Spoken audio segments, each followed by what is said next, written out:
So good morning, everybody. This is Paula Ropoleski with Leading Age Virginia. Thank you so much for being on this webinar with us today on resilience, reconnecting to sources of strength.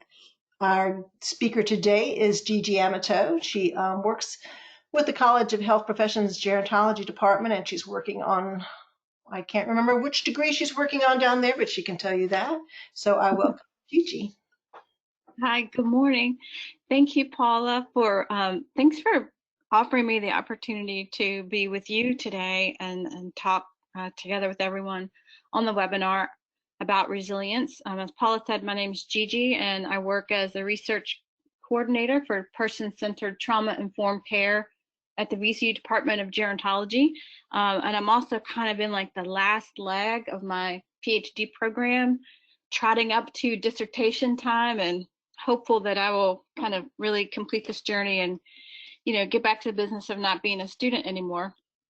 I'm really happy that we're together today, especially really glad that each of us and each of you have carved out this time to be together and to think about resilience, not only in the context of our residents, our participants, our people we're serving, but I think also in the context of our own lives and everything that certainly we're all living through, and you all for sure right now with the COVID-19.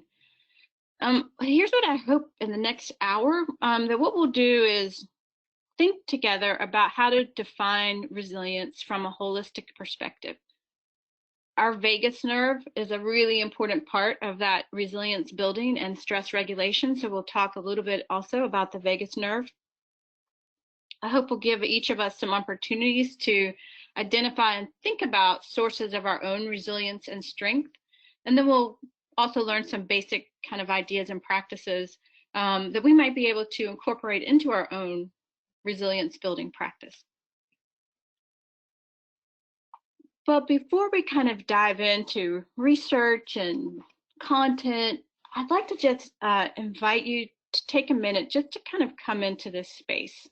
Paul and I will bring forward some research and thoughts about resilience and related concepts as we move through this hour together.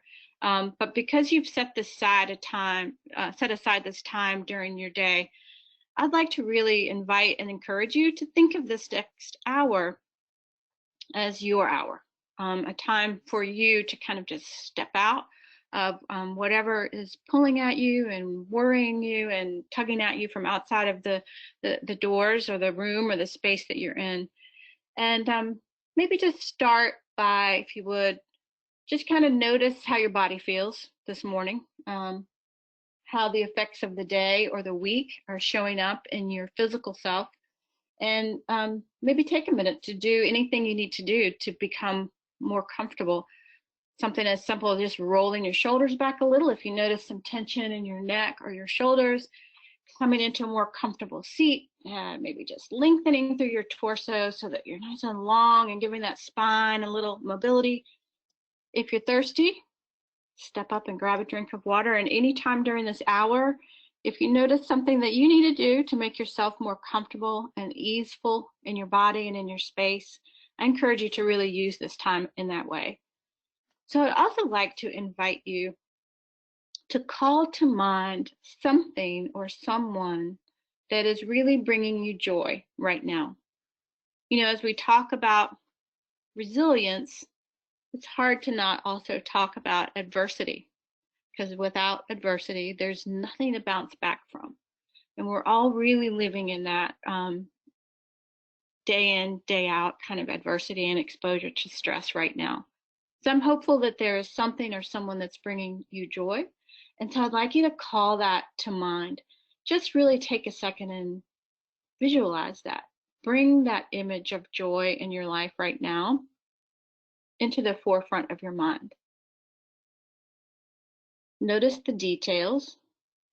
I'll say for me right now, what's really bringing me joy is my garden and how new everything is and different each day. There's a little bleeding heart, a volunteer bleeding heart that I'm kind of babying, so that's bringing me joy. So as you visualize and think about that source of joy, now kind of let that not just be an intellectual thought of seeing it and understanding it and acknowledging it, but really begin here now to allow yourself to feel the joy. Even though you may not be experiencing that person or that thing right now, bring yourself back to a moment of encountering the joy of that. And as you take your next breath in, just let that experience of joy really be expansive, really just fill up. Maybe start at your heart and allow it to kind of just radiate out throughout your whole body.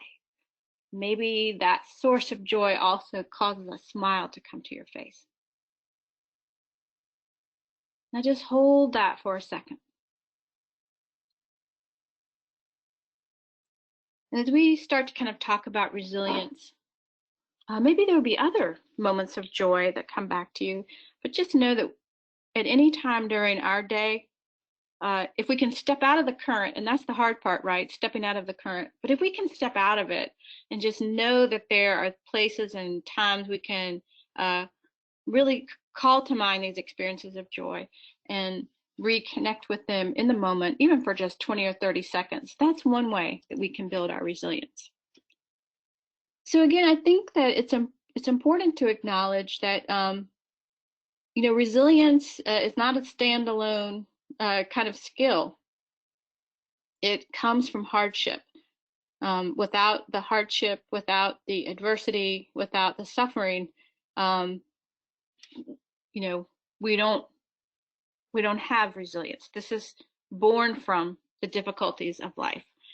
And so as we think about resilience, we could think about it as a lifelong exploration, a lifelong journey, where we know that during the course of our lives, each of us will face suffering, we will face change, maybe traumatic events, and loss. And yet through these, we know that there is a way of growing and connecting with other people that kind of can keep us going. And eventually, perhaps we even become sources of wisdom or strength or joy for someone else. And that's kind of how it works. So I want you to think about your own definition of resilience. Probably one of the most common definitions we hear is the ability to bounce back. But what do you think of when you think of resilience? What comes to mind? One of my favorite definitions of resilience comes from Spokane, Washington, the regional health district there that has recently, in the last few years, undertaken an effort for the whole community to become trauma informed. And anytime we're talking about trauma informed care, we also are by definition going to talk about resilience and strength, because those two things go together, right? So in Spokane, they really have brought this definition to light. Resilience is the ability to return to being healthy and hopeful after bad things happen. I think that's a simple definition that we can use as a lens for our lives and our families, and simple enough that we can also start to engage with that definition with children, because we all, no matter our age, our experiences, have bad things happen, and we had to find a way back to being healthy and hopeful. This idea of resilience is heavily researched, and over the last kind of half a century, the questions around resilience that science is looking at have really changed. It's sort of like 4 big research waves of evidence related to resilience. In that first wave, the question that was driving the science 50 years ago was, wow, who has resilience and who doesn't?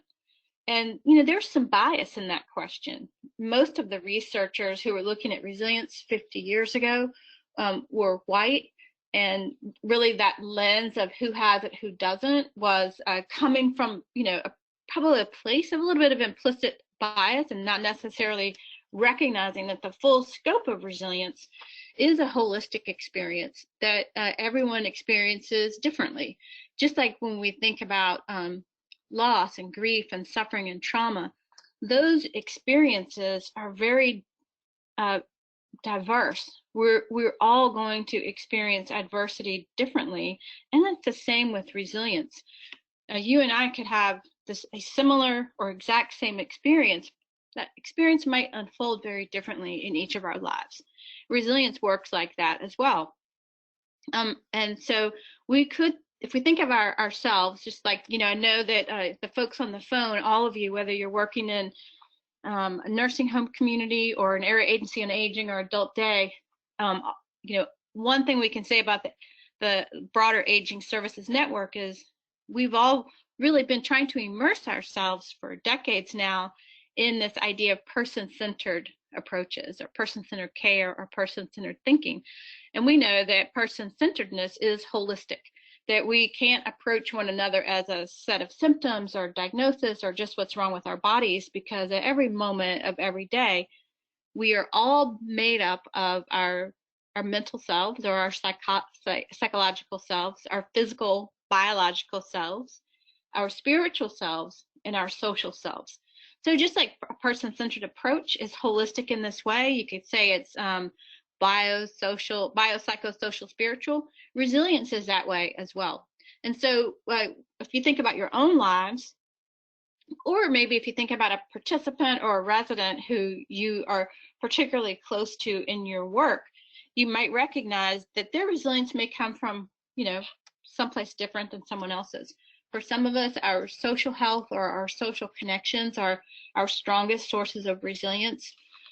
For others of us, it may be exercise and keeping fit, walking, really coming into our bodies and using our bodies that propels us forward. It may be our sense of humor or our intellect or seeing ourselves as a leader. And surely for many of us working in aging services, whether we're direct care providers or in administration, spirituality, having that strong moral compass and set of beliefs might be the source of our resilience. So as these research questions have shifted from who has resilience to who doesn't, we sort of find ourselves now 50 years later in the kind of bigger picture of resilience research as asking different questions of sort of how do we grow our resilience? And what the evidence is telling us is that resilience can be learned, that we can practice resilience and we can grow and increase our ability to return to being healthy and hopeful after bad things happen. It's a practice, and we're all practicing together, right? So what I'd like to do now is to take a little bit of a deeper dive into spirituality, and I'm going to kind of flip over to Paula. And Paula, you let me know when you'd like me to advance the slides. Okay, thanks, Gigi. When Gigi and I started talking about doing this webinar, I thought, not that I wanted to be a part of it, but I thought, well, I'm going to do some research on it for Gigi, especially in the spiritual realm. And what I found was very interesting, that a lot of the research that goes on around spirituality and resilience is done by psychotherapists and psychologists. So I just thought that was very interesting. So in one of the things that I saw, it said that the World Health Organization, really understands that a person's beliefs, their spirituality, their spiritual life, their sense of purpose in life, it really helps to promote that resilience that they have within themselves. I just think that that's a pretty good thing. So Donald, I'm going to say this wrong, Meichenbaum, he's another psychotherapist. He had done some research and different things, and he's the co-founder of Cognitive Behavior Therapy School of Psychotherapy. And so he had come up with some, a definition of spirituality, and we've all seen different definitions of spirituality, but it is, we're trying to find out, how are we connected to the rest of the world? What is our purpose in life? What is our direction in life? How is it related to something bigger than us, more universal than us? So that's what his definition is on the left side. And then he also came up with some other thoughts as well, that spirituality provides that foundations for humans to believe in something more than themselves. We kind of all know that we're not here on this planet alone, that we are connected to every way, every person, everything else around us. So I think that's a big part of spirituality. And that spirituality also helps us to look at forgiveness and empathy to help reach recovery in ourselves, or help someone else to reach recovery within their own being as well. And that it gives a person the power to overcome hardships, and as Gigi said, the whole holistic part of us, we're all connected. All those parts are connected. Those are not standalone things. Spirituality is not a standalone thing. Our psychosocial being is not standalone from the rest of us, that they're all connected. And so they all rely on one another, each part of ourselves, to become more adept at getting through our world. One of the things that we do as human beings is we want to understand when bad things happen to us, we don't want to say, why is this happening to me? We want to say, what can I do to get out of this situation? What can I do that will help me to be a better person after this situation? So we're just always trying to make sense of the bad things that happen to us, the traumatic things that happen to us, and psychology and spirituality and our resilience to all the things that come at us is a way to help us to do that and to formulate the things that we need to do in order to move forward in a very better way. Okay. So the other thing that I looked at was, different spiritual tools, and each of you may use different things, whatever your beliefs, whatever practices you may do, whatever faith you have, whether, there's all things we can do, but there's certain things that help each one of us to get through a day, to get through a week, to get through a bad time that we're having in our life, whether it's particular rites that there are, such as the Catholic Mass, whether we have a prayer life, whether we use meditation and contemplation to help us just kind of calm down and look towards something bigger than ourselves. We use mindfulness as a way to kind of connect with each moment so that we're not thinking about the future and worrying about that so much, but kind of, placing ourselves in the moment that we are at to help us become more centered and calm and things like that. So we're always seeking a higher purpose in our life, or we should be, just to say, okay, yes, this is where I am right now, but what really is my purpose here? And a lot of people say, just let go and let God. That's true. Sometimes we have to do that. And we always want to feel that we are loved by our families, by our friends, those around us, but, especially by the person of God, whoever that may be for everybody. We also want to know that that person, that being, is a benevolent creature, and that she wants only the best for us as we want ourselves. And in my research, I was looking at some of the things that, especially in the Christian context, is that, how does sacred text, biblical text, for any religion, but most especially at the moment for Christian thinking, is how can we use that text to help us get through the day? Some of us may use a mantra every day saying, of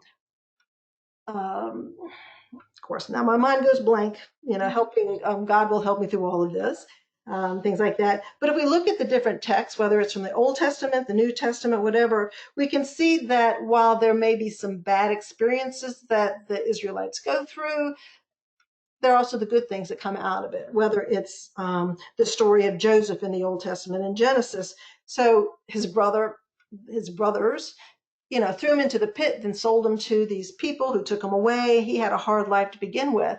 The evilness of the brothers at that time and the things that were wrongly done to Joseph at the time did nothing to stop Joseph's love for his brothers. He came out of it to the betterment, and he also allowed his own ability of his forgiveness for what his brothers did to him to be able to help them in the end. He helped the Egypt where they were, and then he was able to help the Israelites too, be able to live because of all the stuff he had to do with the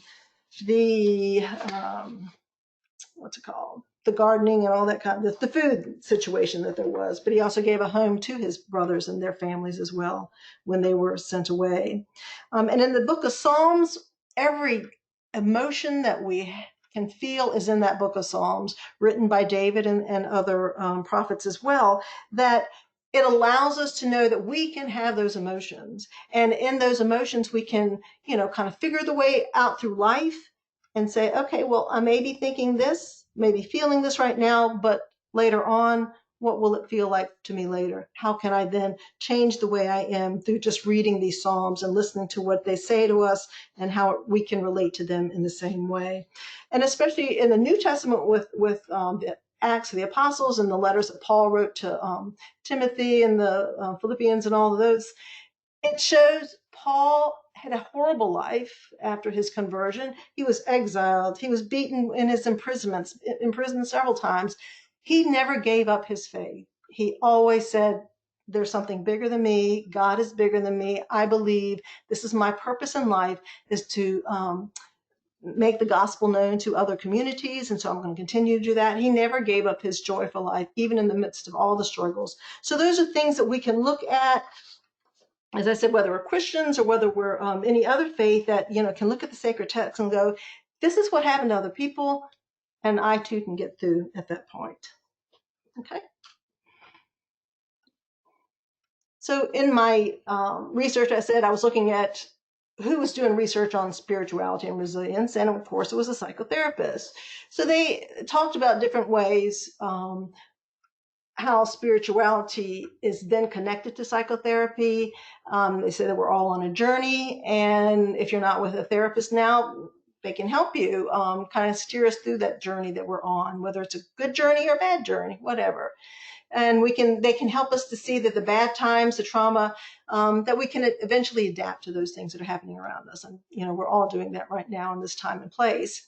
It helps people encourages people to focus on the world to come. Don't look at just the moment right now, but, dream of what the possibilities are for us after this goes on. We know the world will be changed in some way. We don't know what it is. If we can focus on that, it will be a better place, then that can help us with our resilience in the moment right now. We want to know that there's joy in this anticipation. And this helps us to know that within our own human spirit, when each of one of us, that we can have the courage to continue on, because we know that others have gone on before us and have gotten through the hard times as well. And so again, the psychotherapists, they can help people to find that personal growth wherever they are, in whatever situation they find themselves, to be able to help them, just come out at a better place than where they were before. And I listed some of the psychotherapy tools because, a lot of them we are doing now in some ways. I was just talking with activities folks, and they were telling me all the things that they're doing at their different communities. And it was interesting. So, they're trying to come up with different ideas. But, art therapy, dream analysis is a good way to, get our feelings out and then look at it and go, okay, that's where I am at the moment. Put that aside. Let me do it again tomorrow and see where I am tomorrow.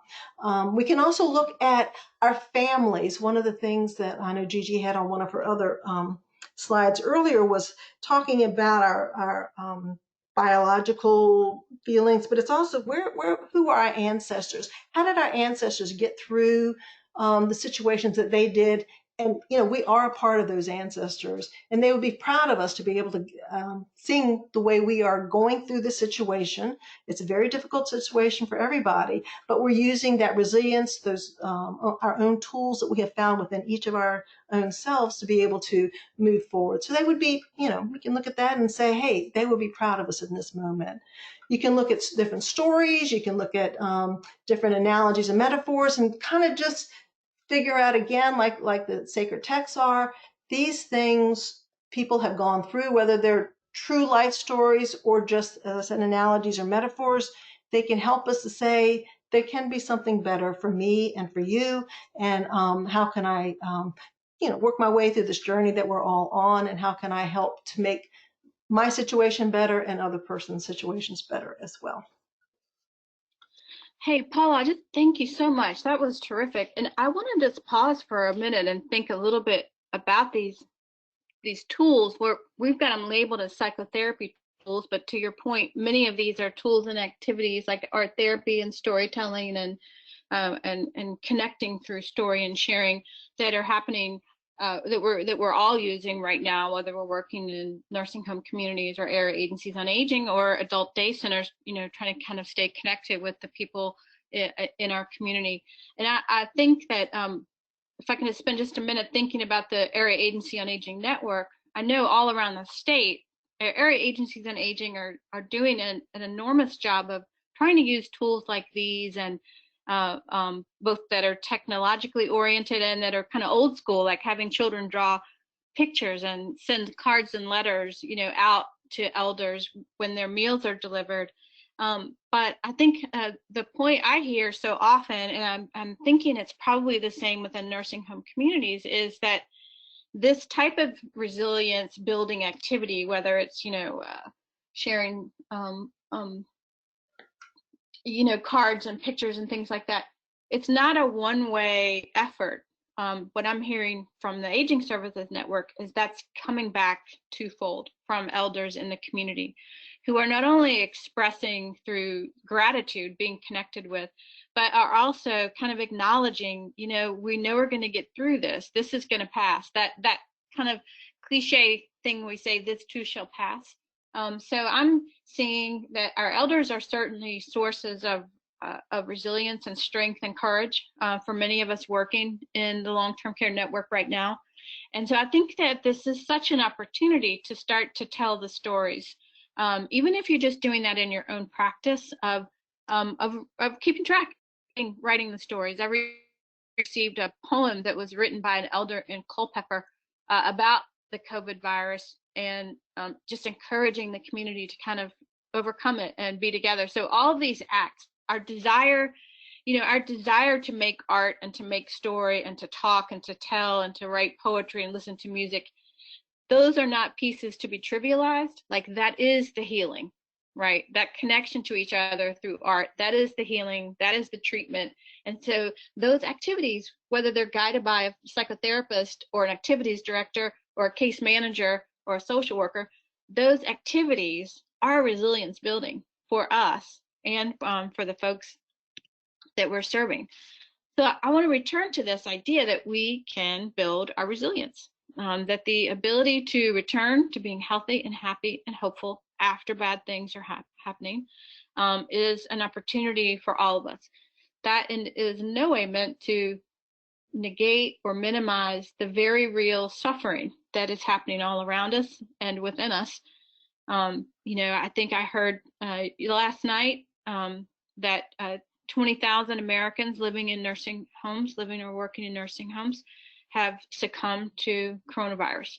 And we know that number was probably influenced by shortages and inability to get gear and resources that our communities needed when they needed them, and tests.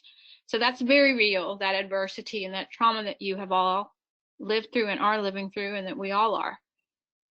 Despite that, we had to find a way to continue to be connecting to sources of love and caring and hope within us, within our networks, and within our communities. And so here we are again at this idea of holistic thinking about ourselves, and that each of us may draw from our different aspects in order to build and increase our resilience. So, and a lot of this work really is grounded in evidence and science. So from a biological perspective, none of this will surprise you that a balanced diet, putting good things into our body, trying our best to create some sort of normalcy around sleep. And that is very hard right now. I mean, I think probably many of you are, kind of knocking it out of the park with regard to sleep hygiene. You're doing the things and still maybe struggling to get a good night's sleep. And so maybe we had to find some other ways to help ourselves right now physically, whether it is like eating a good diet, even just moving our bodies a little bit. You could move your body right now if you'd like. If you're in a space where that works for you, you can just stand up and just kind of start to sway or do some stretching while we're talking here together. Some other things that really have been proven to build our resilience and help us reconnect to our bodies and use our bodies in that positive resilience building way are laughing. Boy, laughing does a lot. We'll talk about that in a minute. And truthfully, it really doesn't even have to be something funny. Like, you could just start laughing. Okay, it's kind of weird. But once you start laughing, then it's kind of hard to stop, even if you haven't really found a source of laughter. My daughter works in an urgent care center, and it has been a very trying time for her. And so one of the things I've observed that really helps her to shift out of the moment is laughing. So I'm always sending her jokes and memes and anything just to try to get a laugh out of her. Singing for sure has been shown. There's a lot of evidence around singing on our own or singing with one another that can really help us to build our ability to regulate the stress response. Paul gave us a lot of great information about spirituality and that connection to a higher power, and particularly to a sense of hope. And I think related to that, I would encourage you to find ways within your own community, your families, yourselves, to reconnect with nature. Nature for sure is an up close and sensory experience of resilience. Whether you have a favorite tree or you're spending some time looking at your backyard birds, you know that nature is an expert in resilience and in continuing to grow and overcome. And I think for reflective writing, this for sure, if you have a writing practice or have the urge to write, now is the time to really indulge that desire. In terms of our psychological selves and well-being, here's something kind of cool. I love this, that really curiosity, our being curious, cannot exist with an activated stress response. They function in two different parts of the brain. And so maybe even just making a list for yourself, for people you're working with. So what are the things you want to know about? What are the things that you are really, really curious about? So for example, I'll go back to my daughter, she's 27. She's like strangely curious about bacteria. Like she loves to read about bacteria. And so we have found over the years that that's a way, if we can kind of shift into some questions and thinking about bacteria. She also loves to cook and explore how different flavor profiles go together. But these pieces of curiosity and imagination, daydreaming and visualizing, those aren't necessarily idle activities, particularly now when you're working under such dire circumstances.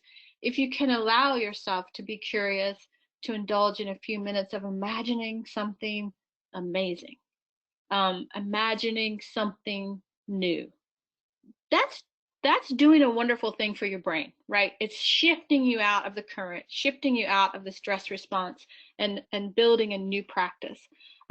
Self-soothing practices, knowing what those are, and learning, I think, relates to imagination and curiosity. We'll spend a bit of time in just a minute talking about the importance of positive relationships, which for many of us, our relationships, our sense of belonging and connecting to other people, telling the stories of our life and hearing stories of other people's lives, just like how Paula shared that great story about Joseph and his brothers. That social aspect of ourselves for many of us is a big piece of our resilience. And so I'd like you just to take a minute. If you have a piece of paper, you could just jot this down. If not, just kind of reflect as you think about these last 8 weeks or maybe longer. I think for me, probably the date that I mark the change to a different normal was March 11th. That's the last time I filled my car up with gas. I haven't had to put gas in it since then. So think about how these weeks have unfolded as we've all had to respond to COVID in our work lives, in our family lives, in our community lives. What have you been drawing on? What are the things, the people that have kept you going? Are there practices you've had really throughout your adult life that you're returning to, that I've got to keep this going? Are there practices or things you did when you were a kid that maybe you found or picked up again? Where are you drawing meaning and those sources of strength that have allowed you to keep coming back and to keep holding on to something larger than the burden that you're carrying? And so think about those things, take a note of those things, and understand kind of how you are operating in your whole multi-dimensional self. And I think that this is an important activity to do for ourselves, because when we practice doing these things for ourselves, right, when I ask myself, what is the story of my resilience right now in the midst of the coronavirus? and I think about myself holistically from a biopsychosocial spiritual, the act and practice of doing that makes me better at doing that with the people I'm serving. It makes me better at being able to holistically consider and ponder and engage with my colleagues and coworkers, with clients, because now I'm tuning into my whole story and I'm seeing my whole self a little bit differently. Those are the same skills that I want to be able to use, whether I'm an activity director or a program director or a director of nursing or a chaplain working in dietary, if I'm a CNA. All of this I want to be able to understand about myself, because if I have that practice, then I can translate that practice with the people I'm working with. So, one of the things we've been kind of coming back to today is this kind of idea that resilience arises from adversity. That, in the talking about resilience, the shadow there, or the undercurrent there, whether we name it or not, is suffering, coming through suffering. And you may be familiar with the work. This is important because we know something's going to happen right now while we're in COVID, and that's that we're going to all change. We're going to be different people. We are different people today than we were, 8 weeks ago. So you might be, some of you, familiar with the work of psychiatrist and neuroscientist Daniel Siegel. He works out of UCLA in California. And I love the way he describes the brain and how the brain works and how life shapes our brain, because he always kind of just boils it down, really concentrates it in a way that I can understand it. And so he says about the changing of the brain with exposure to different experiences in life: where our attention goes, neural firing flows, and neural connection grows. So that's a way of expressing what you see here on this slide, is that anything we do intensely is going to change our brain. And so this is why we're having this conversation about resilience, because we know that coming into a community, I live here in Richmond, not far from Henrico County, where the Canterbury Skill Life Center has experienced an awful outbreak of COVID. There's a tremendous amount of suffering among families, residents, and staff who are working in the community. And so they are changed people because of that. So if you kind of think of this, where our attention goes, neural firing flows, and neural connection grows. It's this recurring pattern of things that starts to change the brain. And if we were talking about trauma, we would kind of distill it down to this idea that when we are exposed to suffering repeatedly, whether it's our own or someone else's, and stress, what happens is that our stress response starts to kind of overtake a little bit, and we can begin to get stuck down in our lower brain. Our amygdala grows, it gets engorged and bigger. Our hippocampus shrinks a little bit, so it becomes more difficult to reach up into our high brain, our thinking brain, where critical analysis and curiosity and imagination and dreaming live. And so, as we know, we can't change the suffering right now, and we wish that we could. We can start to acknowledge that we've got to give our brain an opportunity to get out of that a little bit, as well as for our residents and our participants. And so a key to helping us to regulate that stress response and to disrupt the flow of stress hormones, and it's not to say that stress is bad, because stress is great if it's managed, if it's not recurring, if it's not the place where we live.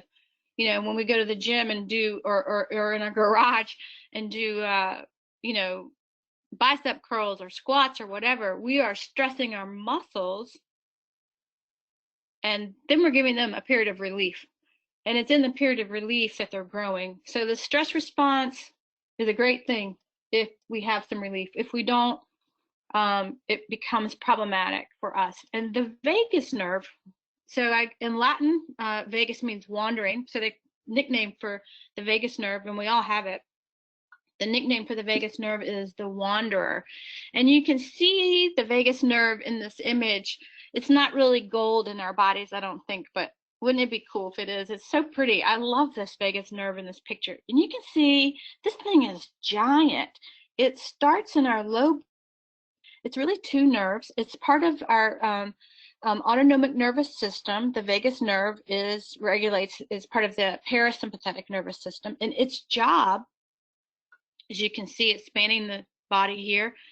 Its job is to kind of track what's happening in our physical selves. And 80% of its work is to send information back to the brain. When the vagus nerve is activated, that's when we think of we're in the kind of that rest and digest mode. So you could even kind of, in a non-scientific way, boil down the two parts of our nervous system to our sympathetic nervous system is our fight, flight, freeze, the stress response, which we need, right? The other day, I was working in the garden and I saw a snake and I freaked out and then I ran away. Okay, that's good. That was a stress response. It worked. I needed to kind of get away. I certainly didn't want to engage with the snake. And then I kind of came back because my vagus nerve, after the danger was gone, really signaled to the brain, all is well now. That's the main role here of the vagus nerve. When it's activated, it disrupts the stress response. It disrupts the stress hormones that are flowing to say, all is well. All is well. We can return to homeostasis.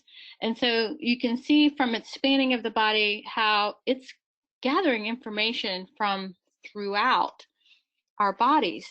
And what is wonderful about the vagus nerve is when we have good vagal tone, when our vagus nerve is activated, some cool things start to happen as we disrupt the stress response. Our blood pressure lowers, our heart rate lowers, some inflammation can be lowered, our digestive process is a little more peaceful and easeful, and the body is in a good space because it's not sort of constantly dealing with this whoosh of stress hormones. So there are some activities that have been, there's a lot of evidence around that we can do ourselves that work to keep our vagal nerve healthy and toned and activated, and it can be a good part of our resilience practice. There's some really interesting evidence out right now around deep breathing. I'm sure many of you have a breathing practice. I mean, it's always funny to say that because we kind of breathe automatically. But I don't know if you've noticed it. I sure notice it that when I'm stressed, even just now talking about that snake I saw in the garden, my breathing changed. I started holding my breath a little bit, breathing from my chest, and that all contributed to my little stress hormones going in my brain, even though I didn't really see the snake. The evidence is kind of showing now that it seems like the optimal number of breaths per minute to activate the vagal nerve is 6. So we'll practice quickly a deep breathing exercise, but I encourage you to practice that on your own too. Just taking a minute, 20 seconds. I actually like to do it when I'm washing my hands. I know look, in long-term care, we all have been washing our hands. That's what we do. But infection control can also be an opportunity to practice resilience. You step up to the sink, ground down through your feet, and take breath. Why don't you take one with me right now? So breathe in, and now just open your mouth, let it out. If you're at a place where you feel comfortable making an audible sigh, that's even better. And we'll talk about some of these other things in a minute. One breathing practice you might try is to control or regulate the number of seconds where you breathe in and equal that to the number of seconds you breathe out. That's often called equal parts breathing. So you could practice by inhaling now together through your nose to a count of 4. So we'll say 1, 2, 3, 4. And now through your nose, exhale slowly to a count of 1, 2, 3, 4. Maybe you need a longer period. So now let's try inhaling to a count of 5. So just inhale together through your nose. 1, 2, 3, 4, 5. And as you exhale through your nose, count 5, 4, 3, 2, 1. So this controlled slow breathing is one practice we can use to activate our vagal tone, to restore and reset, to signal to our brain, you know what, you can turn the stress hormones off now. We got this. We're moving into a different phase. Another way that this equal parts breathing or any kind of intentional kind of counted or observed breath works is that it draws the attention, draws the brain's attention to something other than what is stressing you out, right? So you're just taking your attention, turning it to your breath, and using this practice not only to kind of disrupt the stress response, but to focus your brain on something different. Other things we can do to activate the vagus nerve, here these things are again, singing and laughing. And then interestingly is exposure to cold. So, you know, you've heard a lot of people at the end of their shower might turn off the hot water, you know, bathing in a cool bath. We have a big river jump here where a bunch of people jump in the James River right in the middle. I have never done that of winter, but for some reason, exposure to cold, even drinking something cold like ice water, can activate the vagal nerve and improve the vagal tone. And one of the activities that really is most activating for the vagal nerve is connecting with people in a positive way. This positive connectedness with other people is one of the most resilience building and protective activities that we can do across our lifespan. I think during COVID, it's particularly important to think about the role of connectedness because it can be easy to think of social distancing as not engaging. And it is important for us, particularly working with elders, to remember that connectedness, even beyond being physically close to people, finding ways to engage and connect and remind folks that we're here for them and you know, engaging one another. The percentage of American adults 18 and over who, this is, you know, really interesting, who say that they're lonely or they don't have someone to talk to or no one understands them, has really grown from about 20% to 40% from 2009 until about, you know, the last couple of years. So this loneliness epidemic, and I think particularly now during this time of social distancing, is an important thing to consider as we understand how crucial it is for all of us to have a source of hope, and that connectedness can often be that source of hope. When we talk about resilience and connectedness, we know that positive relationships have a positive relationship on our health. And negative relationships or poor or low connectedness, whether socially isolated or lonely or in conflicting relationships, really impacts our bodies hugely, from immunity to inflammation, risk of high blood pressure and other chronic conditions and premature death. All of that really is in the mix and is being studied at a cellular level with regard to loneliness and social isolation. But social connectedness has really been proven out as a protective factor. So it should be a really important part of each of our resilience practices. And it's kind of obvious, but we don't often think about how that works. And so social connectedness, our positive relationships, can help us to gain access to resources.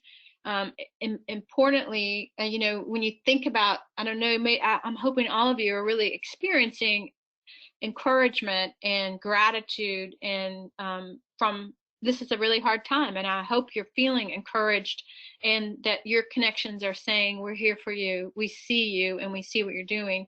And if I haven't said it yet, let me be one to say it too. I thank you and acknowledge you and really lift up our whole aging network and long-term care network every morning when I do my own prayer and time with God. We know that social connectedness can be buffering in times like this. It gives us a space to kind of just, you know, pull back a little bit. Hanging around people who have good, positive health behaviors, it influences all of us. And there's also accountability there and advocacy sometimes when we need it. And then lastly, you know, we probably all have had the experience of positive social connectedness being a source of customized, personalized information for us on demand when we need it. It could be, I'm noticing right now on Nextdoor. I don't know if any of y'all are on that. I try to stay off of it, but you see things come through your email. Our neighbors are saying, okay, the Target has toilet paper. So that's personalized information for our neighborhood group. These things are happening. Job openings, that type of thing. That's how social connectedness works in a positive way. So we've already kind of said, that like suffering and loss, resilience is highly individual. We all cope, but we all cope differently. And so knowing ourselves, knowing our residents in this biopsychosocial spiritual way, it's really key to knowing how to increase our own resilience and how to increase and grow the resilience of our residents, our participants, or the people we serve.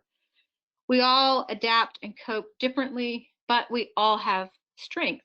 We all have resources and creativity. And then remembering that just like stress and trauma can change our brain and influence our brains, and we know our brains are going to be different after we come through this. They already are. These activities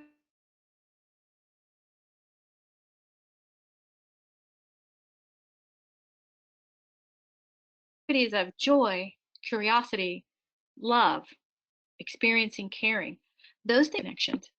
And so that's where we start with resilience. We start with ourselves because it matters. One of my favorite definitions of healthcare, of self-care, is just knowing and listening to ourselves and responding to what our biopsychosocial self has to say.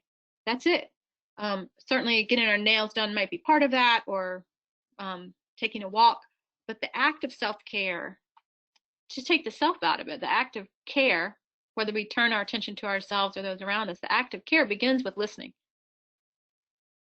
and translating or saying, okay, I understand that, and then giving some kind of response. So giving voice to those things we need, doing it with ourselves helps us practice. Practicing wellness it is a model for the people in our lives, but it's also a way for us to practice being better at what we do. So as we kind of wrap up here, just something for you to think about. I'm sure Paul's recorded this, and we can make these slides available if any of them would be helpful. But if you have the opportunity to ask yourself some questions and really probe your own resilience, it is a way of practicing compassion towards yourself. And it's easy to forget when we think of being in the work, the caring work that we're all in. Many of you are driven by this idea that I want to be caring toward everyone. I think everyone deserves compassion and caring. And so we have to remember that everyone includes you. Everyone includes me.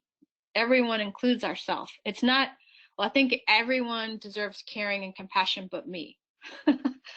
So we start with ourselves and ask and engage what from our biopsychosocial spiritual components, what will help me to build my resilience and strength? What foods are nourishing me? Who do I really want to spend time with? Because for no other reason than it feels great when I spend time with them. What makes me laugh? What is the greatest source of my joy? Just one last word here. If any of you have a different word than self-care, please, I'd love to know it. I'm trying to not use that word because I think it just doesn't express what we need it to express right now. And so, so I think of self-love or self-compassion or caring toward ourselves. And if I'm thinking of my resilience toolbox, I like this framework of thinking of, so I need some skills and some practices and some knowledge for different times in my life. For sure, there's a set of activities and a set of practices that I use on an ongoing daily basis to listen to myself, to respond, and to attend to myself. It's a prevention mode, right? These things need to be in place for me on an almost daily basis just to keep me feeling great and happy and healthy. For sure, sleep is one of them. Time with my family is one of them. That's kind of my foundation. And then having a set of skills that are going to help me when I know I have to go into a stressful situation.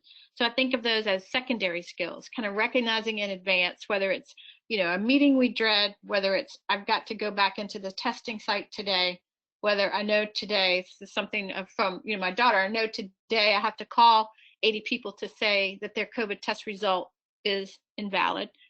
That's going to be hard for me. And so what can I do to cope today? Because I know I need to kind of put my armor on or gather all my strength. And then thinking for ourselves, like sometimes we can't really have the luxury of planning. Something's going to happen and we're going to be activated or triggered or re-traumatized or really knocked off our game. And I think of that as like tertiary. That's like the SOS, right? Like, oh, help, this is an emergency situation. So thinking about our resilience toolkit, our self-compassion toolkit, so that we at least know ourselves and know the skills that we need. I know we all are in this work, and I hope we all believe that little things can make a difference. Little things can make a big difference. We wouldn't be doing it if we didn't. It's not a big deal to wash your hands for a minute, except that it's a big deal. That's a small thing that we do to control infection in our communities. And giving someone a smile, giving ourselves a smile, giving yourself a minute to take a breath, to drink some water. These things these small things can really make a big difference. So Paula, I'll wrap up there and turn it over to you. And if there are any questions in our remaining minute, or we're going to take a little longer, then I'm happy to do that. And I also just want to one more time say a deep and genuine thank you to each of you for all that you're doing every day, for all that you're planning to do as we get through this, and for everything that has required for you to keep showing up. And I thank you and appreciate you. Thank you, Gigi. I just wanted to wrap up by saying that I was on this crowdcast, I think that's how it's called, last night. It was with a neuroscientist who has done a lot of research on the effects of multitasking. And Sydney, you will like this. You're on the call.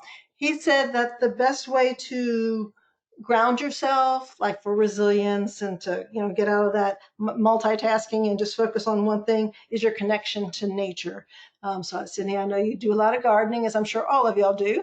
So thank you for saying that, Gigi, as well. So just the final things, you all have different ways of helping yourselves to relax, to calm yourselves, to help others to calm themselves as well. And these are just some of the ways that the high ways that you can do it. Just remind yourself there is going to be something positive out of this. There is a way that everybody is going to get through, and hopefully we will see ourselves as better people throughout all this. Helping people, not only years ago when I was working in grief, it was like once you're kind of through the grieving process is when you can help other people. And it's the same thing with resilience. When you can help someone else, you're building your own resilience to that. So seek forgiveness of others and yourself. Do something you enjoy. Have fun. Laugh, like Gigi said. Enjoy the day. Enjoy each and every person you come in contact with. Give them the smile that you should. That helps to encourage them and encourage yourself as well. So I don't see any questions. There are a lot of thanks, and thank you all for being on this.